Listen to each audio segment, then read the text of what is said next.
कांशीराम साहब जिंदाबाद, कांशीराम साहब जिंदाबाद। कांशीराम तेरा मिशन अधूरा हम सब करेंगे पूरा। कांशीराम तेरा मिशन अधूरा। वोट हमारा राज तुम्हारा, वोट हमारा राज तुम्हारा। जो बहुजनों की बात करेगा, जो बहुजनों की बात करेगा। धन्यवाद सर।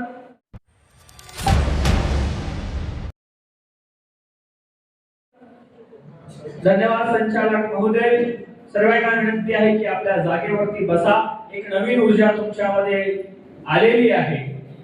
साथियो, ज्या ज्या महापुरुषांनी आणि महानायकांनी आपल्या जीवाचं रान आणि रक्ताचं पाणीच नाही तर आपल्या मुलांची, येणाऱ्या पिढींची, आपल्या बाळांची कुर्बानी देऊन समता, स्वतंत्रता, बंधुत्वता व न्याय प्रस्थापित करण्याकरिता ज्या ज्या महापुरुषांनी आणि महानायकांनी आपला त्याग, समर्पण, बलिदान आणि वर्चस्व सर्व संपवलं आणि आम्हाला मानव बनून जगण्याचा अधिकार दिला, अशा समस्त महापुरुष आणि महानायकांना मी सर्वप्रथम त्रिवार अभिवादन करतो।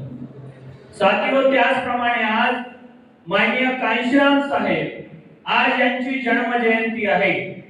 यांच्या जीवनाबद्दल जास्त तर सांगता येणार नाही, पण माझ्या मते मला असं वाटते की डॉक्टर बाबासाहेब आंबेडकरांनी या देशातील ओबीसी समाजाला आर्टिकल 340 च्या माध्यमातून जे 52% आरक्षण दिलेलं होतं आणि वर्तमानात असलेली जी, त्या काळातली वर्तमानात असलेली जी काँग्रेस सरकार, त्यांनी ओबीसीचं आरक्षण नकारून ओबीसीला कुठल्याही प्रकारे आरक्षण दिलेलं नाही।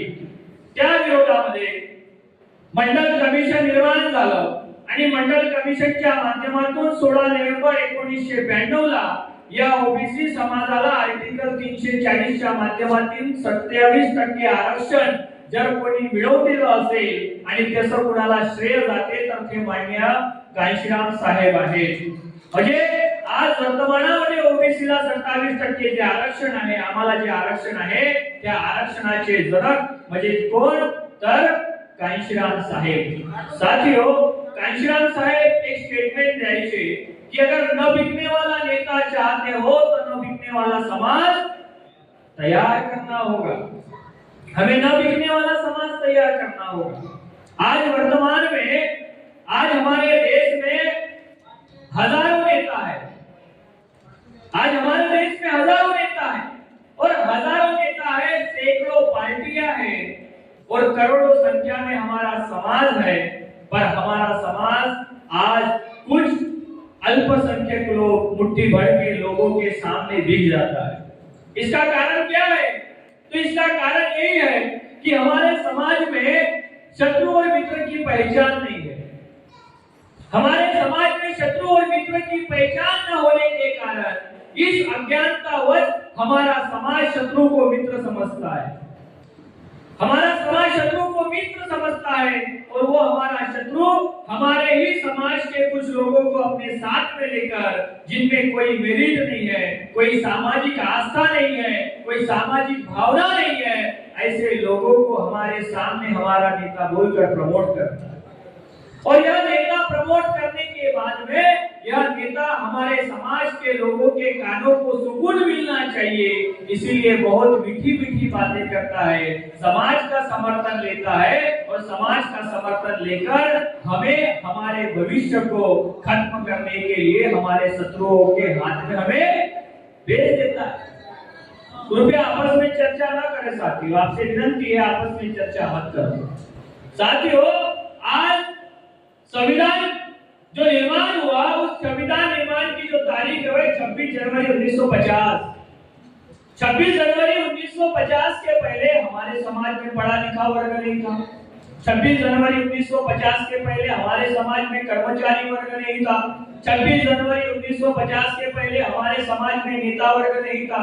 इसका मतलब 26 जनवरी 1950 को जो संविधान निर्माण हुआ, उस संविधान के कारण हमारे समाज में पढ़ा लिखा वर्ग निर्माण हुआ, कर्मचारी वर्ग निर्माण हुआ, और इतना ही नहीं तो जिस समाज में नेता नहीं थे उस समाज में नेता निर्माण करने का काम 26 जनवरी 1950 के संविधान के माध्यम से किया गया।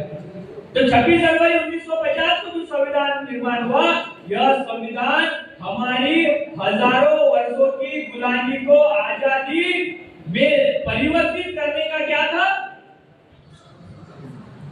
यह परिवर्तित करने का एक डॉक्यूमेंट्री एविडेंस था। हजारों सालों की गुलामी को खत्म करने का क्या था? यह एक डॉक्यूमेंट्री एविडेंस था। आज आप लोगों से मैं यह सवाल करता हूं कि आज लगभग 1950 से लेकर तो 2024 तक 74 साल हो गए।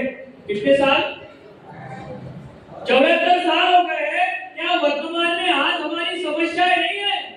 क्या हम आजाद है? डॉक्टर बाबा साहब अम्बेडकर जी ने 2 साल 11 महीने और 18 दिन रात एक करके, इतना ही नहीं तो अपने 4 बच्चों की कुर्बानियां देकर हमें क्या दिया? संविधान दिया।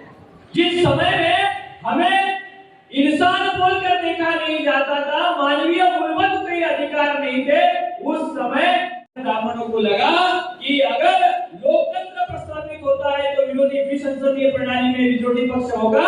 विरोधी पक्ष में अगर इन बहुजनों के लोग, मूल निवासियों के लोग अगर विरोधी पक्ष में होंगे तो यह आने वाले समय में सत्ता परिवर्तन करके क्या हो सकते हैं?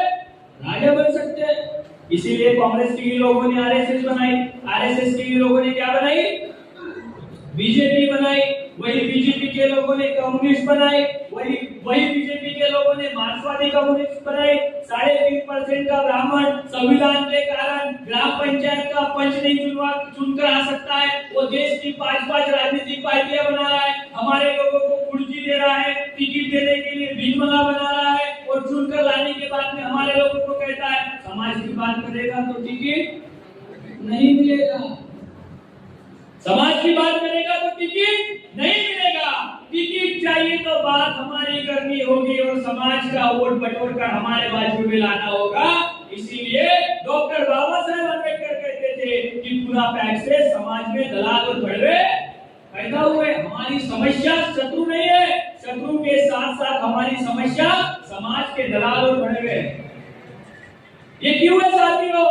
कि स्वाभिमानी, स्वावलंबी और आत्मनिर्भर अगर आंदोलन खड़ा करना है तो समाज हमारा होना चाहिए, नेतृत्व हमारा होना चाहिए, पैसा हमारा होना चाहिए। इतना ही नहीं तो पार्टी भी हमारी होनी चाहिए। आज वर्तमान में भारत में अगर बहुजनों की अगर कोई पार्टी होगी तो वो केवल मात्र बहुजन मुक्ति पार्टी है। कांशीराम साहब ने बहुजन समाज पार्टी बनाई थी, लेकिन वर्तमान में सतीश चंद्र मिश्रा नाम का महासचिव उसको चला रहा है। इसका मतलब वह हमारी पार्टी नहीं है, केवल मात्र बहुजन मुक्ति पार्टी है। साथियों, मैं भारतीय विद्यार्थी युवा बेरोजगार मोर्चा का प्रतिनिधि हूँ और मैं क्यों इस राजनीतिक मंच पर आया हूँ? साथियों, आप लोगों को एक महत्वपूर्ण बात बताना चाहता हूँ। आज वर्तमान में विद्यार्थियों की समस्या है, युवाओं की समस्या है और बेरोजगारों की समस्या बड़ी मात्रा में निर्माण हुई है। आने वाले समय में हमारे लोग सामूहिक आत्महत्या करने वाले हैं। आज का ये एक पेपर है, एक राइस मिल के कर्मचारी ने अपनी बीवी को पहले मारा, फिर बेटे को मारा और बाद में खुद आत्महत्या कर दी। ये क्या है? सामूहिक आत्महत्या है। और वर्तमान में युवा विद्यार्थी बेरोजगारी आत्महत्या करने के लिए प्रवृत्त किए जा रहे हैं। इसका क्या कारण है? इसका कारण है साथियों 1992 को एलपीजी, लाइब्रेराइजेशन, प्राइवेटाइजेशन और ग्लोबलाइजेशन के कारण हमारे समाज के एससी, ओबीसी को शिक्षा से और नौकरियों से वंचित करने का कानून 1992 में कांग्रेस और बीजेपी ने साथ में मिलकर लाया। और क्यों लाया? 1978 में बांग्सेप बनाई गई। बांग्सेप के माध्यम से my education for my society, मेरी शिक्षा मेरे समाज के लिए, यह स्लोगन के साथ में जब काम हुआ साथियों, तो ब्राह्मणों को लगा होगा कि यह बांग्सेप के माध्यम से आने वाले समय में एक जागरूक लोगों की फलक तैयार हो सकती है, जिसके कारण वह डॉक्टर बाबा साहेब अम्बेडकर ने जैसी क्रांति की वैसा क्रांति कर सकते हैं। तो 1992 को एलपीजी लाया। साथ में एक महत्वपूर्ण बात मैं आप लोगों को बताना चाहता हूँ। 85% बहुजनों के बच्चे 85% बहुजनों के बच्चे एक स्कूल में पढ़ने गए और 3.5 ब्राह्मणों के बच्चे उसी स्कूल में गए। तो 85% बहुजनों के बच्चों में से 10% बच्चे अगर पढ़ लिख कर वहां से निकलकर अधिकारी बने तो कितने परसेंट हो गए? बहुत खतरनाक बात मैं आप लोगों को समझाने की कोशिश कर रहा हूँ। 85% बहुजनों के बच्चे जिस स्कूल में हैं, वह स्कूल से निकलकर अधिकारी बनेंगे तो कितने परसेंट हो गए? 8.5% हो गए। और 100% ब्राह्मणों के बच्चे अधिकारी बनेंगे तो कितने परसेंट हो गए? 100% ब्राह्मणों के बच्चे अगर अधिकारी बनेंगे पढ़ने का तो कितने परसेंट हो गए? 3.5% हो गए।